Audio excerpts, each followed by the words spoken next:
Okay, so I really wanted to get the Tab S7 Plus when it first came out. I just couldn't see paying full price for it. But right now, if you trade in the Galaxy Tab S6, Tab S5e, or the Galaxy Tab S4, they're gonna give you $300 to $350 off. So if you were waiting to get the Tab S7 Plus, and you've got one of those three tablets, now might be a good time to trade it in. Now this came out 1 year ago in August of 2020, but I actually never got to try this one out. And now that I got the Tab S7 FE, I figured, yeah, we gotta try this one. So apparently this is supposed to be the best tablet out there. Let's go ahead and open it up and see what we've got.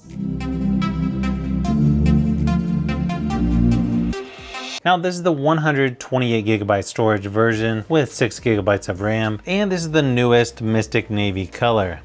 You've got Samsung's adaptive fast charging brick, USB-C to USB-A charging cable, SIM card or microSD card ejection tool, and then of course your quick start guide. Wow, this blue color is looking really good in person. Sort of glad I picked that now. Up there in the corner, you can see your dual camera setup, and it also has a flash. And then right below that is where your S Pen goes. And it actually charges when it's attached to the tablet. Pretty slim bezels all the way around, and then you have your front-facing camera there in the middle. Blue aluminum color there around the edges. Micro SD card slot or SIM card slot there on the same side as the power and volume buttons. Then you have two AKG speakers on each side of the tablet, and then charging port there on the right or on the bottom depending on how you're holding the tablet. And they do make an official keyboard for this. You can see the pogo pins there at the bottom. I gotta say, overall build quality on this definitely doesn't disappoint. Now when setting this up, you're gonna get face recognition, fingerprints, pattern, pin, and password. Screen on here looks really good, as expected. Just like on the Galaxy Tab S7, you're gonna get some shortcuts over here on the side. And there's a lot of different apps that you can choose to dock over on the side. Looks like the S Pen battery is getting pretty low at only 10%. So to charge it, you just attach this right to the back of the tablet. Looks like it's using about 20% of the 128GB storage right out of the box. This is on One UI version 3.1, Android 11, June 1st, 2021 security patch.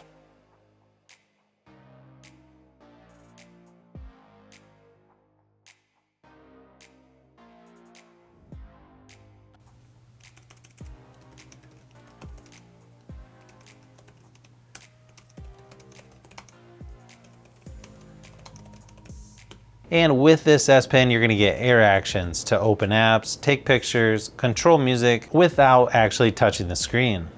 Now, when you swipe to the left of the home screen, you're gonna get Samsung Free, which is sort of like a free TV service. I gotta be honest, I don't really use it much on my other tablets. I would probably prefer just the Google News feed. I don't know, I just feel that's a little more useful for me. From what I can tell so far, resolution on this screen is really nice. Everything looks nice and sharp. I know some people say the Super AMOLED display is better than all other screens out there. I mean, I really like them, but yeah, I don't know if I agree with that. I mean, don't get me wrong, this screen looks really good, but is it way better than, say, the Tab S7 screen? Other than screen size, personally, I don't think it's a huge difference. Up in the notification shade, you're gonna get most of your basic stuff, like airplane mode, quick share, screen recorder, smart view, DeX, iComfort Shield, nearby share, dark mode, call and text on other devices, second screen. You also get Dolby Atmos and scan QR code. While the fingerprint scanner is not perfect on this, I do like this one better than the regular Tab S7. It definitely seems easier to use than on the power button. Sometimes that's a little tricky depending on which kind of case you have on it.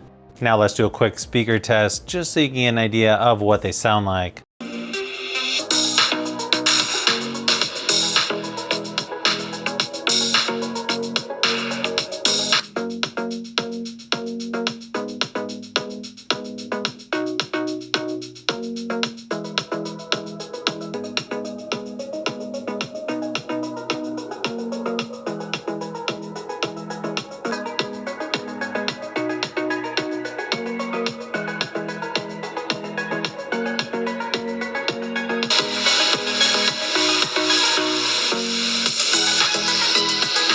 Okay, so speakers on here sound really good as expected. Are they the best speakers I've ever heard on a tablet? I'd have to do some more comparisons to find that out. But overall, yeah, they actually sound really good. Nice and loud without any distortion when it's turned all the way up. Let's take a quick look at the camera app on here. Inside the app, you've got single take, where it's gonna automatically capture a wide variety of pics and clips from any scene. Then you've got photo with a wide angle lens.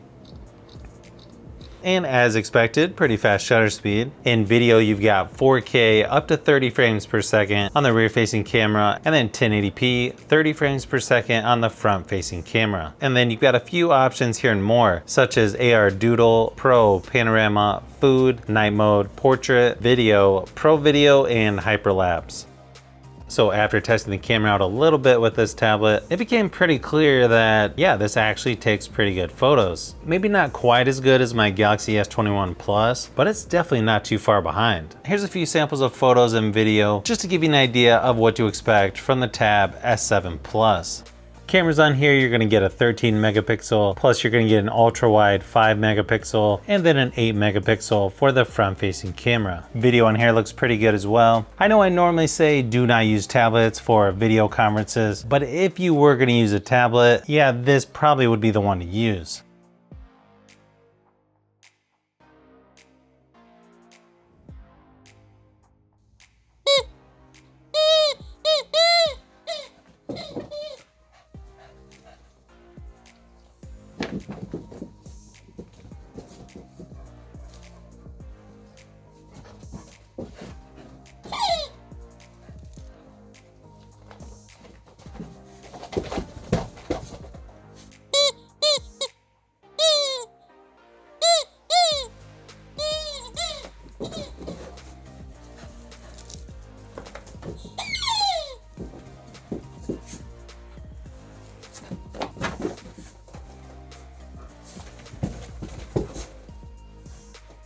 Crazy thing with this tablet, performance wise, it's pretty much right on par with my Galaxy S21 Plus. This might be the first tablet I've had that actually compares to my cell phone. So yeah, I'm definitely liking that. So after testing the S7 Plus out for a little while, I think it's pretty obvious it's definitely going to be hard to beat this tablet as far as performance goes, as far as how good the screen looks. It just has a lot of top quality features on it. But having said that, is this the best tablet you can buy? Well, I guess it depends what you're looking for. If you want the best in specs, if you want this bigger 12.4 inch screen, there's not a whole lot of other options out there. So yeah, I guess technically this probably is the best Android tablet, at least, that you can buy right now. But having said that, I still feel like you can get a lot of these features in some of the cheaper Samsung tablets, like in the smaller Tab S7 or even the new Tab S7 FE. I'll definitely be comparing this to those two tablets just to see how much better this tablet actually is. Now, if you are going to buy this tablet, I definitely would not pay full price. It's always going on sale, and Samsung always has trade-in deals, so definitely check around everywhere for the best price, because more than likely this is going to be on sale several times just in the next few months. So if you've made it this far into the video, you may want to say thanks by subscribing, and don't forget to give a thumbs up if this video was helpful. This is Brian from Fishbee Productions. Thanks for watching, and I'll see you on the next one.